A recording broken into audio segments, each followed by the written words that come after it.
ஆதித்யாவின் தந்தை சீனிவாசன் என்கிற மால்கிரி சீனா என்பதும் ஹொசூர் நகராட்சியின் முன்னாள் திமுக கவுன்சிலரான இவர் தற்போது திமுகவில் மாநில பொதுக்குழு உறுப்பினராக இருப்பதும் தெரிய வந்தது. இந்த விஷயம் கிருஷ்ணகிரியில் ஒருத்தர் மேலே வந்துட்டு காரை விட்டு ஏற்றி ஒரு உயிர் போயிருச்சு.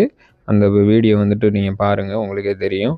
குச்சி வச்சுக்கிட்டு சண்டை இழுத்துட்டு இருந்தான். உடனே சரி வா கோதையில் இருக்கானாட்டிக்கு நம்ம போகலாம், எந்த பிரச்சனையும் நம்ம செலவு பண்ணிக்கலாம், நம்மளுக்கு ரொம்ப வேணாம் வாங்கன்னு எல்லாம் நம்ம பேசிட்டு போயிட்டோம். எங்கள் மாமனார் உள்ளே போயிட்டாரு. இவரும் நான் வந்து வெளியே இருந்துட்டு சரி வண்டி தூக்கி நிறுத்திட்டு வரேன்டி அப்படின்னு சொல்லிட்டு நிறுத்திட்டோம். ஒரு அண்ணன் அவர் சொந்தக்காரங்களாட்டுக்குன்னா வந்தார். அந்த பையன் அந்த இடத்துலயே சுத்திட்டு இருக்கிறான். ஒரு வளர்த்தே ஒரு குச்சி வச்சுக்கிட்டு அந்த சொந்தக்காரர் அந்த அண்ணன் வந்தோடனே எல்லாம் பேசதானா போனோம், இது மாதிரி பண்றோம் பாருங்கன்னு சொல்லதான் போனோம். போனவும் வண்டி எடுத்து வந்து எல்லாத்து மேலே எங்க மாமனார் கொண்டு விட்டானா கிடைச்சியா எங்க பிள்ளைக்கு இந்த காலில். இது எல்லாம் எப்படி செய்கிறாங்கன்னா பதவி பலம் பண பலம் இதை வச்சு அதிகாரமாக பண்ணுறாங்க. தயவு செஞ்சு புரிஞ்சுக்குங்க மக்களை, சிந்தித்து வாக்களியுங்கள்.